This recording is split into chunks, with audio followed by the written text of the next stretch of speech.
California Congresswoman and former House Speaker Nancy Pelosi is bringing nearly 40 years in politics to a close, announcing today she will not seek re-election in 2027. 18 years ago, she made history as the first woman to serve as Speaker. That's only one part of her long legacy. CBS News' Erica Brown has the latest.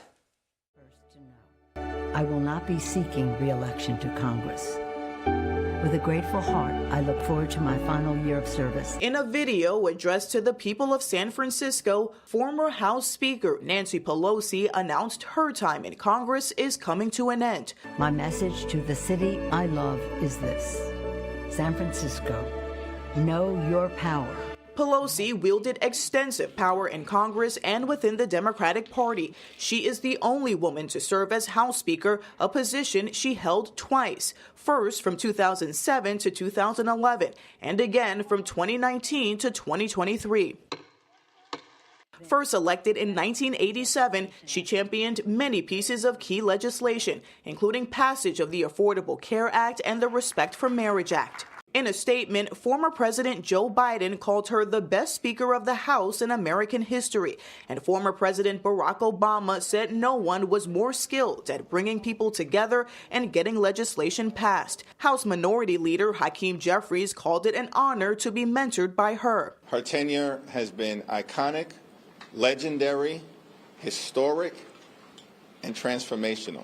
Pelosi, who is 85, did not give a reason for her retirement, but current House Speaker Republican Mike Johnson suggested today's political climate played a role. Even the famous San Francisco liberal is not far left enough for the neo-Marxists. Pelosi will continue to represent California's 11th congressional district for the remainder of her term until 2027.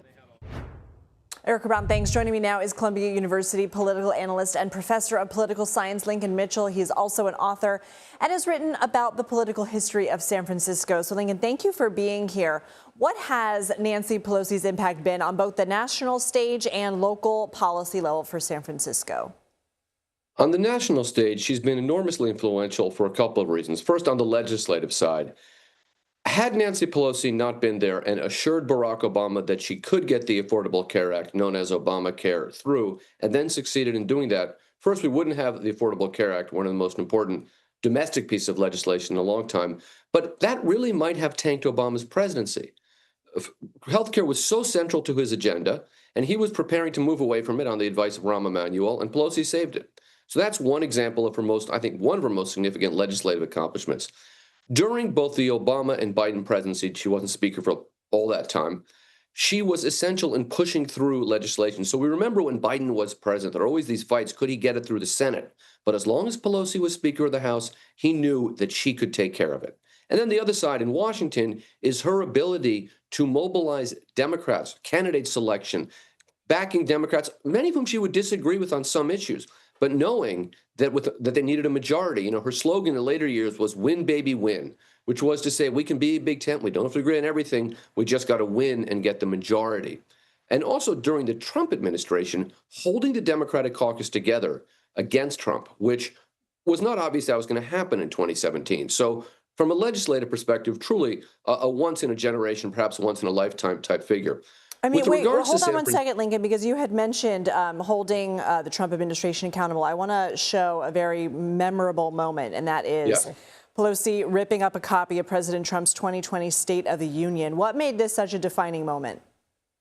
Well, first of all, there's a certain panache that Nancy Pelosi always brought. Look how she's dressed, look how she holds herself. And it was really a gesture that at least some of the American people don't support Trump, don't buy the lies that he's spouting from the floor of the United States Congress.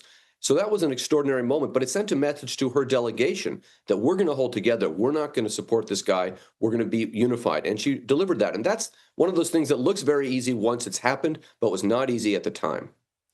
Lincoln Mitchell from Columbia University.